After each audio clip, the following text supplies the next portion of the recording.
ನಮಸ್ತೆ ಎಲ್ಲರಿಗೂ. Mummies vlogs and ರೆಸಿಪಿಗೆ ಸ್ವಾಗತ. ಹೇಗಿದ್ದೀರಿ ಎಲ್ಲರೂ? ನಾನಿವತ್ತೊಂದು ಕಲ್ತಪ್ಪ ರೆಸಿಪಿ ಮಾಡ್ತಾ ಇದ್ದೇನೆ. ಕಲ್ತಪ್ಪ ಅಂದರೆ ತುಳುವಿನಲ್ಲಿ ಗೆಂಡದಡ್ಡೆ ಅಂತ ಅಥವಾ ಬನಲದಡ್ಡೆ ಅಂತ ಹೇಳ್ತಾರೆ. ಈ ರೆಸಿಪಿ ಮಾಡಲಿಕ್ಕೆ ತುಂಬ ಈಸಿ ಉಂಟು. ಇದಕ್ಕೆ ಬೇಕಾಗುವ ಇಂಗ್ರೀಡಿಯೆಂಟ್ಸ್ ಈ ವಿಡಿಯೋವನ್ನು ಮಾತ್ರ ಸ್ಕಿಪ್ ಮಾಡದೆ ನೋಡಿ.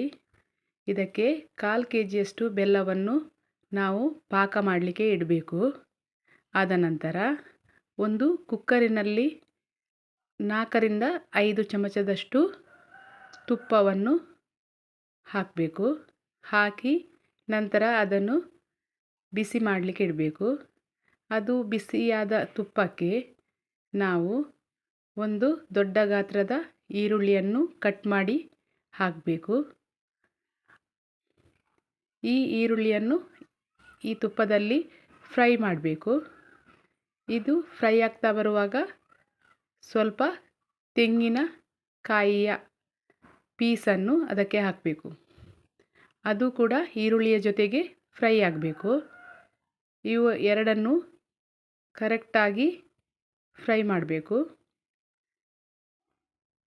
ನಂತರ ಇದಕ್ಕೆ ನಾವು 2 ಲೋಟದಷ್ಟು ಬೆಳ್ತಿಗೆ ಅಕ್ಕಿಯನ್ನು ನೆನೆಸಿಟ್ಟು ನಂತರ ಅದಕ್ಕೆ ಸ್ವಲ್ಪ ಕುಚ್ಚಲಕ್ಕಿ ಅನ್ನ, ಸ್ವಲ್ಪ ತೆಂಗಿನ ತುರಿ ಹಾಗೆ ರುಚಿಗೆ ತಕ್ಕಷ್ಟು ಉಪ್ಪನ್ನು ಹಾಕಿ ರುಬ್ಬಬೇಕು.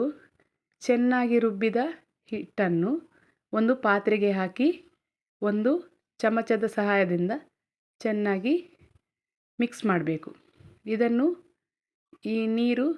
ನಾವು ನೀರು ದೋಸೆ ಮಾಡುವ ಹಿಟ್ಟಿನ ಅದಕ್ಕೆ ಬರಬೇಕು. ಅದಕ್ಕಿಂತ ಸ್ವಲ್ಪ ದಪ್ಪ ಇದ್ದರೆ ತೊಂದರೆ ಇಲ್ಲ, ಆದರೆ ಹೆಚ್ಚು ದಪ್ಪ ಆಗಬಾರ್ದು.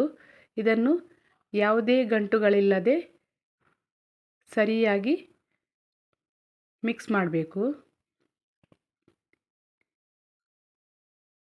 ಈಗ ಇದಕ್ಕೆ ನೀರಿನ ಅಂಶ ಸ್ವಲ್ಪ ಕಮ್ಮಿ ಇದ್ದರೆ ಸ್ವಲ್ಪ ಹಾಕ್ಬೋದು. ಹಾಗೆಯೇ ಇದು ನೋಡಿ ಈ ಹದಕ್ಕೆ ಬರಬೇಕು. ಕರೆಕ್ಟಾಗಿ ಮಿಕ್ಸ್ ಆದ ಮೇಲೆ ಇದಕ್ಕೆ ನಾವು ಕರಗಿಸಿ ಪಾಕ ಮಾಡಿಟ್ಟಂತಹ ಬೆಲ್ಲದ ಪಾಕವನ್ನು ಹಾಕಬೇಕು. ಈಗ ಇದನ್ನು ಕೂಡ ಒಂದು ಚಮಚದ ಸಹಾಯದಿಂದ ಕರೆಕ್ಟಾಗಿ ಮಿಕ್ಸ್ ಮಾಡಬೇಕು.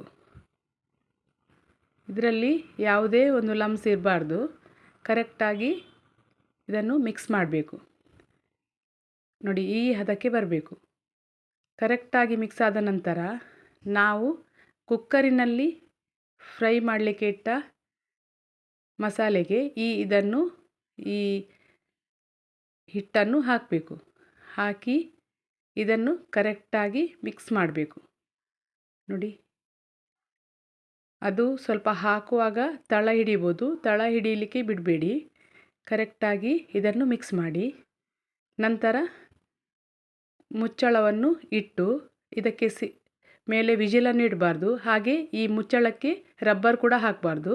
ಒಂದು ಅರ್ಧ ಗಂಟೆ ಸ್ಲೋ ಫ್ಲೇಮ್ನಲ್ಲಿ ಇಟ್ಟು ಬೇಯಿಸಬೇಕು.